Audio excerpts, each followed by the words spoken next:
അപ്പോൾ നമുക്കിന്ന് കോയമ്പത്തൂർ വരെ ഒന്ന് പോയാൽ എന്തിനാണെന്നറിയാമോ? ഇന്ന് എൻ്റെ ചിറ്റയുടെ വളകാപ്പാണ്. അതിന് വേണ്ടിയാണ് നമ്മൾ വന്നിരിക്കുന്നത്. ചിറ്റ ഒരു മേക്കപ്പ് ആർട്ടിസ്റ്റാണ്. അപ്പോൾ ചിറ്റയുടെ മേക്കപ്പൊക്കെ ചിറ്റ ഓണായിട്ട് തന്നെ ചെയ്തു. ഹെയർ സ്റ്റൈൽ മാത്രം ചിറ്റയ്ക്ക് കുറച്ച് അസിസ്റ്റൻ്റ് ഉണ്ട്, അവരൊക്കെയാണ് ചെയ്ത് കൊടുത്തത്. അപ്പോൾ ഇത് തലേ ദിവസമാണ്. തലേ ദിവസം എല്ലാവരും ഉടുക്കാനുള്ള സാരിയൊക്കെ എല്ലാവരും തന്നെ പ്രീ പ്ലീറ്റ് ചെയ്തൊക്കെ വെച്ചു.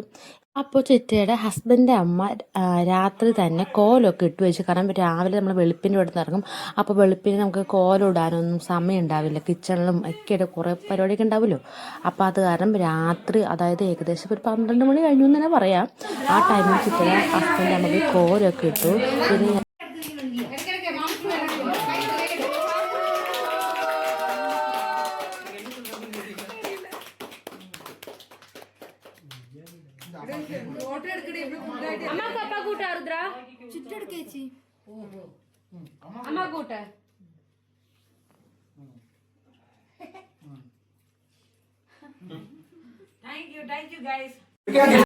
കേക്കൊക്കെ മുറിച്ച് കഴിഞ്ഞപ്പോൾ ഞങ്ങൾ കുട്ടിപ്പട്ടാളങ്ങൾ കൂടെ ഡാൻസ് പ്രാക്ടീസ് ചെയ്യുകയാണ്. കാരണം നമുക്ക് സ്റ്റേജിൽ വെച്ച് കളിക്കാറുണ്ട്. അപ്പോൾ കണ്ണൻ അപ്പുറത്തൊരു കുട്ടിയുണ്ട്, അവനെ കണ്ടോളൂ. പക്ഷെ അവർക്ക് രണ്ടുപേരും പെരുമാറ്റം കണ്ടപ്പോഴത്തേനും എന്താ പറയുക, കുറേ വർഷങ്ങളായിട്ട് അറിയുന്ന പോലെയാണ് രണ്ടുപേരും സംസാരിച്ചുകൊണ്ടിരുന്നത്. കണ്ണൻ തമിഴ് കുറച്ച് അവൻ സംസാരിക്കും. ഇതൊക്കെ നമ്മുടെ പിള്ളേരാട്ടോ. ഞങ്ങൾ ടെറസിൻ്റെ മേളിൽ വന്നിട്ടാണ് ഫുഡ് കഴിക്കുന്നത് കേട്ടോ. നല്ല രസമാണ്, ചുറ്റും മലയാട്ടോ.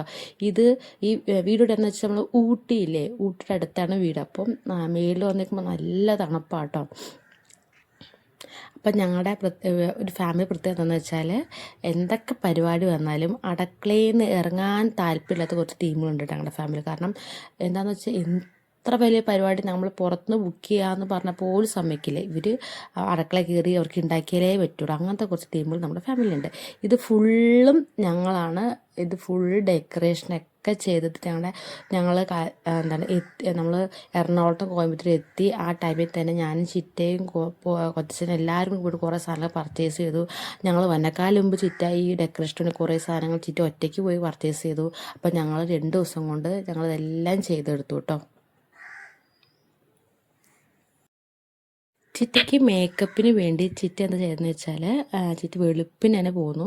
നമ്മുടെ വീട്ടിൽ നിന്ന് ഹാള് വരെ ഏകദേശം, അതായത് പരിപാടി നടത്തുന്ന സ്ഥലം വരെ ഒരു 20 മിനിറ്റോളം ഉണ്ട്. അപ്പോൾ ചിറ്റയ്ക്ക് മേക്കപ്പ് ചെയ്യണമല്ലോ. അപ്പോൾ ചിറ്റ അത് കാരണം രാവിലെ തന്നെ പോന്നു. അപ്പോൾ ഞാൻ കണ്ടു ഈ സമയത്തൊക്കെ ഞാൻ അത്യാവശ്യം നല്ല വണ്ണം വെച്ചിട്ടുണ്ടായിരുന്നു, ഉള്ള ടൈമായിരുന്നു. അപ്പോൾ അവിടെ എന്ന് വെച്ചാൽ ചിറ്റയുടെ അടുത്തൊക്കെ കുറേ വീടുകളുണ്ടായിരുന്നു. അവരെയൊക്കെ ചിറ്റ വിളിച്ചിട്ടുണ്ടായിരുന്നു. പിന്നെ ഈ ഒരു സാധനം എപ്പം മേടിച്ചാലും ഈ സാധനം പൊട്ടത്തില്ല. അപ്പോൾ അത് പൊട്ടിക്കാനുള്ള ശ്രമത്തിലാണ്. കാരണം കേക്ക് മുറിക്കണക്കാലും പൊട്ടിക്കണമല്ലോ.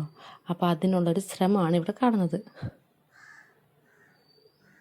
ഞങ്ങളെല്ലാവരും പോയി ഫോട്ടോ എടുത്തു. പിന്നെ ഞങ്ങൾ സിംഗിളായിട്ട് എടുത്തു. പിന്നെ ഇവിടെ പരിപാടി എടുക്കുന്ന സമയത്ത് ഞങ്ങൾ അങ്ങും ഇങ്ങും ഓടിച്ചാടിയൊക്കെ നടന്ന് ഫോട്ടോസൊക്കെ എടുക്കലായിരുന്നു പതിവ്. പിന്നെ കണ്ണൻ്റെയൊക്കെ ഡാൻസ് ഉണ്ടായിരുന്നു, സൂപ്പറായിരുന്നു. പക്ഷേ ഇവിടെ ഇതിനകത്ത് പാട്ട് വെക്കാൻ പറ്റില്ലല്ലോ. അത് കാരണമാണ് ഞാൻ പാട്ട് വയ്ക്കാത്തത്. കാരണം അവന് ഒറ്റ ദിവസം കൊണ്ട് പറയാൻ പറ്റില്ല. ഏകദേശം ഒരു 1.5-3 മണിക്കൂർ കൊണ്ട് പഠിച്ച സ്റ്റെപ്പാണ്. ഞാൻ ആദ്യമായിട്ടാണ് കാണുന്നത് ഇങ്ങനെ ഡാൻസ് കളിച്ച് കാണാനായിട്ട്. വീട്ടിലായാലും അങ്ങനെ ഡാൻസ് ഒന്നും കളിക്കാറില്ല. ഇവരെന്നോട് പറഞ്ഞൂല, അമ്മ ഞാൻ ഡാൻസ് കളിക്കാൻ പോണെയാണെന്നും പറഞ്ഞില്ല. ഇവൻ പ്രാക്ടീസ് ചെയ്തപ്പോഴാണ് എനിക്ക് മനസ്സിലായത്, അവൻ ഡാൻസ് കളിക്കുന്നുണ്ടല്ലോ എന്നൊക്കെ. ഇതാണ് ചിറ്റയുടെ മൂത്ത കുട്ടി. ഇവക്കടെ പേര് ആരുദ്ര എന്നാണ്. അവക്കടെ ഡാൻസ് ഉണ്ടായിരുന്നു. അപ്പോൾ എന്താണെന്ന് വെച്ചാൽ ഫുഡ് എങ്ങനെയാണ്, ഇവിടുത്തെ ഫുഡാണ് ഏറ്റവും പറയേണ്ട ഒരു കാര്യം. ഇതിപ്പോൾ നമ്മൾ സിസ്റ്റേഴ്സ് എല്ലാവരും കൂടെ നിന്നൊരു ഫോട്ടോ എടുക്കുകയോട്ടോ ചെയ്യണത്. അപ്പോഴത്തെ ഫുഡ് എങ്ങനെയാണെന്ന് വെച്ചാൽ 7-ാം മാസം 7 ടൈപ്പ് ചോറ് വെക്കണമെന്നാണ് പറയണത്. അപ്പോൾ നമ്മൾ അത് പുറത്ത് മേടിക്കാമെന്നാണ് പ്ലാൻ ചെയ്തത്. പക്ഷേ ചിറ്റയുടെ അമ്മയും അതുപോലെ വേറെ കസിൻസ് എല്ലാവരും കൂടി ചേർന്ന് വെളുപ്പിനെ മുതൽ 7 ടൈപ്പ് ചോറ് വെച്ചു. ആ 7 ടൈപ്പ് ചോറുകളാണ് ഇത്ര കേട്ടോ. ഇത് ഇവിടുത്തെ ഒരു കൾച്ചറാണ്. 7-ാം മാസം വയറ് കാണുമ്പോഴത്തേനും 7 ടൈപ്പ് ചോറ് വെക്കണം, ചോറ് കഴിക്കണം എന്നുള്ളത്. അപ്പോൾ ഞങ്ങൾക്ക് 7 ടൈപ്പ് ചോറും പിന്നെ കുറച്ച് കറികളൊക്കെ വേറെ എക്സ്ട്രാ ഉണ്ടായിരുന്നു. അതൊക്കെയാണ് മേടിച്ചത്. പക്ഷേ എനിക്ക് ആ കറി ഇത്രയും കണ്ടപ്പോൾ തന്നെ എൻ്റെ വയറ് നിറഞ്ഞ്. പിന്നെ വെള്ളവും അങ്ങനത്തെ ഒക്കെ കഴിച്ചപ്പോൾ തന്നെ എൻ്റെ വയറ് നിറഞ്ഞ കാരണം ഞാൻ കറികളോ ഒന്നും ഞാൻ മേടിച്ചിട്ടുണ്ടായിരുന്നില്ല. പിന്നെ ചിറ്റയുടെയും കൊച്ചച്ഛൻ്റെയൊക്കെ ഡാൻസ് ഉണ്ടായിരുന്നു, പിള്ളേർക്കൊക്കെ ഡാൻസ് ഉണ്ടായിരുന്നു. ഇവരൊക്കെ ഓൺ ദ സ്പോട്ടിൽ ഇരുന്ന് കളിക്കുകയാണ് ചെയ്തത്. ഇതിനകത്ത് എനിക്ക് ഏറ്റവും ഇഷ്ടപ്പെട്ട എന്താണെന്ന് വെച്ചാൽ ഈ ഫുൾ വർക്കൊക്കെ എനിക്ക് ഇഷ്ടപ്പെട്ടു. നമ്മുടെ സ്റ്റേജിൻ്റെ ആയാലും നമ്മൾ കയറി വന്ന സ്ഥലത്തൊക്കെ ഉള്ള ആ ഒരു ഡെക്കറേഷനൊക്കെ. പിന്നെ എനിക്ക് എടുത്തു പറയുകയാണ് ചിറ്റയുടെ സാരി, ആ കളറൊക്കെ ഭയങ്കര സൂപ്പർ കളർ വെച്ചിട്ട് നല്ലതുപോലെ ചേരുന്നുണ്ടായിരുന്നു. പിന്നെ ഓർണമെൻറ്റ്സ് ആയാലും മേക്കപ്പ് ആണെങ്കിലും ഹെയർ സ്റ്റൈലൊക്കെ സൂപ്പറായിരുന്നു. പിന്നെ ബ്ലൗസിൽ ചെയ്തേക്കുന്ന എംബ്രോയ്ഡറി വർക്കൊക്കെ അടിപൊളിയായിരുന്നു കേട്ടോ. ഞാൻ അതൊക്കെ വീഡിയോ എടുത്താണ്, പക്ഷെ അതൊക്കെ ഞാൻ ഡിലീറ്റ് ചെയ്ത് പോയി. ഞാനെങ്ങാനും കുറേ വീഡിയോസ് ഉണ്ടെന്നപ്പോൾ ഡിലീറ്റ് ചെയ്തപ്പോൾ. അപ്പോൾ ഫൈനലി നമ്മുടെ പ്രോഗ്രാമൊക്കെ നല്ല അടിപൊളിയായിട്ട് കഴിഞ്ഞു. അപ്പം നമ്മളിപ്പോൾ ഒരു വൈകുന്നേരം 5:30 ആയിട്ടുണ്ട്. അപ്പോൾ നമ്മൾ തിരിച്ച് വീട്ടിൽ പോവാണ്. അപ്പോൾ ഓക്കെ, ബൈ.